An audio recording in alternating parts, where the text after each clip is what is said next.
Hi, my name is Emma and I'm a PhD student studying at the University of East Anglia in Norwich. The purpose of this presentation is to give a little information about my academic journey with its ups and downs to where I am now. Hopefully it will provide a little insight into academic pathways and inspire some of you to pursue a career in the sciences, even if you do not think science is your strongest subject at school at the moment.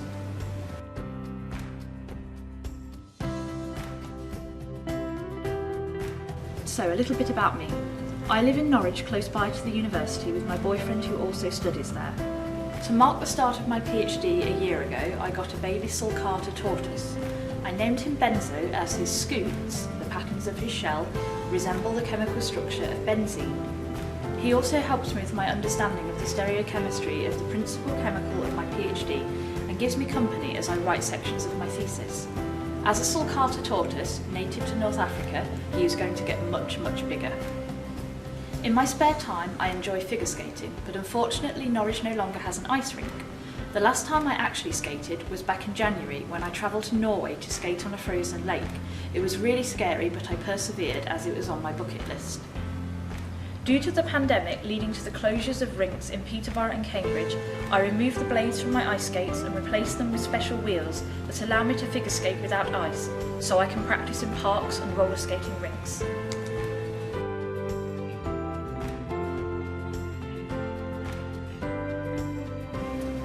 So on to my academic history. When I came to do my GCSEs, I felt like I knew exactly what I wanted to do as a career. My plan was to study an M.Pharm degree at university and become a pharmacist. My favourite subjects were chemistry and biology. I went on to do well in my GCSEs, but I struggled with my grades throughout my A-levels. I elected to study physics, biology and chemistry for my A-levels. With the benefit of hindsight, I feel I should have chosen a subject other than physics, as I found the maths aspect really challenging, which is something I still struggle with today. Looking back, I believe a modern foreign language such as Spanish would have suited me better, as not only would this provide a nice balance to the sciences, many employers like to see potential candidates with a second language, and it also provides you with opportunities overseas. I also studied music as an AS option, but this was a bad decision as I hadn't studied music for my GCSEs, despite being able to play an instrument. At the end of the day, my choices were determined by the requirements to undertake an M.Pharm degree at university. It was required to have A-levels in the 3 sciences or 2 sciences plus maths to be considered for a place. So I completed my A-levels with a B in biology and only Ds in chemistry and physics. This is even after repeating my final year of A-levels. I originally attained a C in biology, a D in chemistry and almost failed physics. I persuaded the schools to allow me to retake my A-levels so I could have another chance to get onto a pharmacy degree programme. I did not improve enough as the requirements were 3 Bs. This did not mark the end of my dream though. I was accepted onto the Science Foundation year at the University of East Anglia, which I applied for as a backup plan. And on this, if I achieved 75%, I could progress onto the M.Pharm degree. Although I did well, I did not achieve the required 75% for my chosen degree, but I did score high enough to study the Biological and Medicinal Chemistry bachelor's degree instead. At the time, it was still my ambition to become a pharmacist and had hoped an opportunity to transfer over to an M.Pharm would present itself. My grades in my first year were not fantastic, but in my second year I won the Oxford University Press Prize for Most Improvement in Chemistry, and this had a hugely positive effect on my motivation and progression. I started to achieve my full potential and was able to transfer my bachelor's degree to a master's in chemistry, which included an additional year to conduct a research project. Due to my improvement in grades, I was successful in my application to study a PhD in chemistry at the University of Cambridge.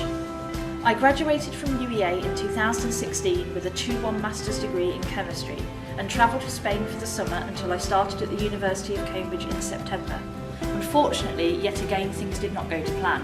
Instead of completing the PhD, I left after only 2 years and graduated with a certificate of postgraduate studies in chemistry, which is still considered a valuable academic achievement. After this, I started working in a pharmacy in Cambridge as part of their care homes team. The job entailed preparing medicines for care home patients. I enjoyed working there and was really good at my job, but after a period of time I felt I needed more out of life. The job had no satisfying career progression and I'd become frustrated doing a job that required no A-levels, yet by this point I had spent 7 years studying at university, which was beginning to feel wasted. Furthermore, I became disillusioned about pharmacy work and was thankful I was never successful in getting onto an MPharm course. After a year, I made the move back to Norwich. My boyfriend had left the military and had been accepted at UEA to do his third degree, and I wanted to be with him.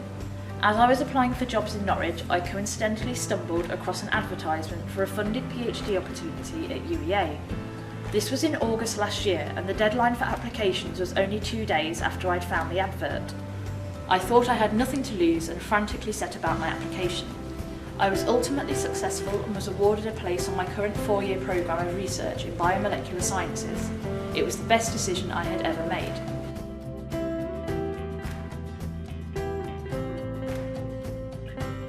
So, that little bit of personal history brings us to what I'm doing now. Broadly speaking, my project is in the field of enzymology. You have probably heard about enzymes and have been introduced to them in your biology classes.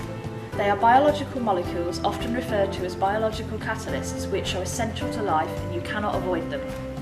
Your body is full of them, all doing different tasks such as digesting the food you eat, and are fundamental to cell division. They are also exploited for use in technological and industrial applications.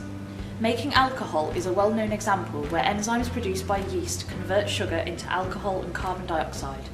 They are also used in pharmaceutical and medical industries to produce medicines such as sitagliptin to treat type 2 diabetes, as an example. My project involves a family of enzymes called phytases. All enzymes recognise particular substrates and will only interact with these.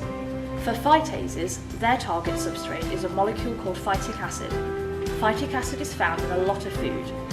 Pretty much anything that comes from plants, such as nuts, grains and pulses, or cereals, so you probably had some phytic acid for breakfast. When we eat foods containing phytic acid, we require the phytase enzyme to break apart the larger molecule of phytic acid into smaller components. The release of phosphate groups then provides the body with nutritional energy. The problem is most farmed animals do not have efficient enough phytase enzymes, so when they eat their food, which mostly comes in the form of a plant-based diet, the phytic acid they consume does not get broken down or processed fully.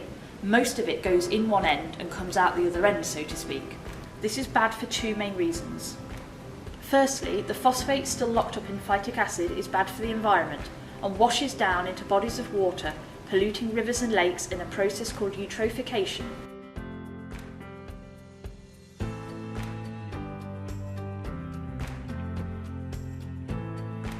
This leads to the death of fish and animals that depend on fish, like otters.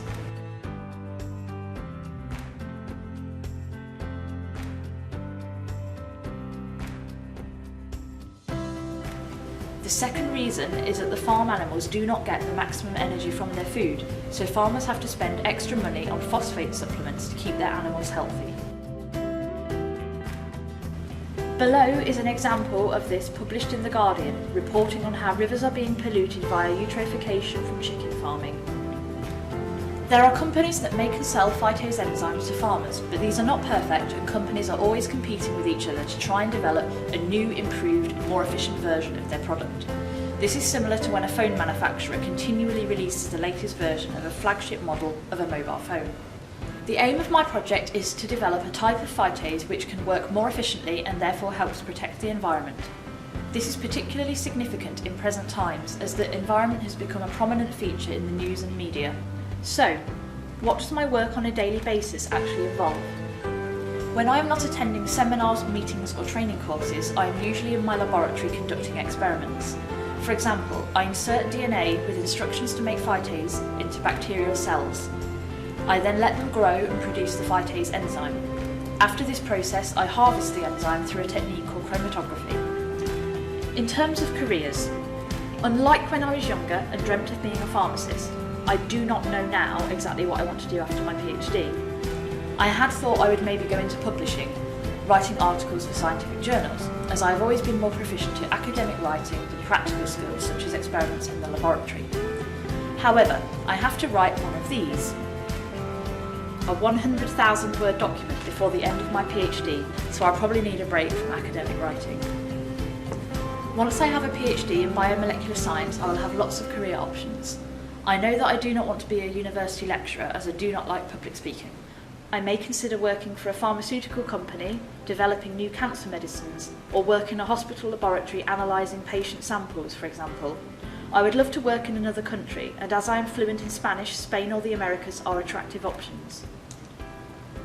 I used to be terrified of flying, to the point I refused to go abroad when I was younger, but recently I've started travelling all over Europe. However, the furthest afield I've been is Tenerife. Though once pandemic restrictions are lifted, I intend to explore continents other than Europe.